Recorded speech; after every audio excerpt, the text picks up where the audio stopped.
Hey, it's Matt on Comics, and this is my review of Sandman Overture. This is number one, and by Vertigo, of course.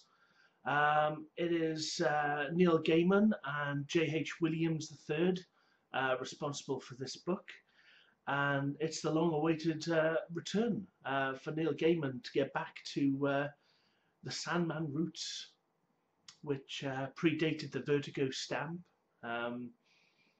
But I have such amazing thoughts of Sandman because it was one of the first full series I read when I first started picking comics back up about 7-8 months ago, and I was looking forward to this with I think equal measures of dread and amazement.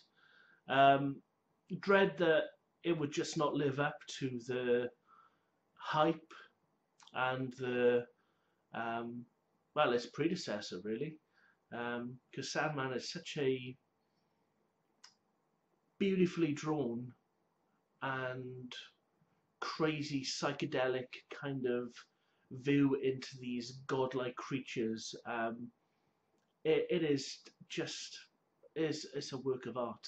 It's truly, story-wise, it's just amazing, following Dream on his adventures to regain his powers, and then to try and avert a ripple in the dream world. It was just amazing, and I was praying that this was good, and my God, it is amazing. It is out of this world. The psychedelic panorama and the God, even just the borders and the way the storyboard's laid out is just wonderful.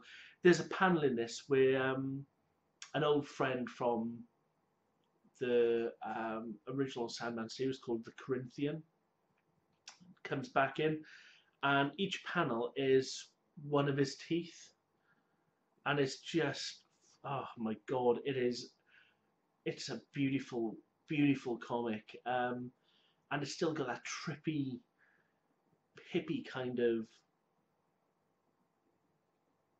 it's just beautiful. It is absolutely gorgeous. I read this and then I read it again, and I cannot wait. I can't believe it's only going to be a 6-parter, because oh God, I could read another 60-70 issues of this easy. It is just one of those things. It's a bit like Hellblazer. You just can't get enough of it. It is, yeah, gorgeous. And the story, you've got a basic kind of framework where Sandman, or a Sandman, is feeling some kind of pull, and something's gone wrong. Is a wrong feeling to the world or worlds, and it's of course a prequel to the original Sandman, where he was trapped by a magician, and I got a funny feeling it's based around that kind of story. And there's nothing much amazing happens in it. It's just what does happen in it is just so beautifully laid out, and it's just joyous to read. Absolutely brilliant. It's one of the most beautiful books I've read this year. So on that, down to scores.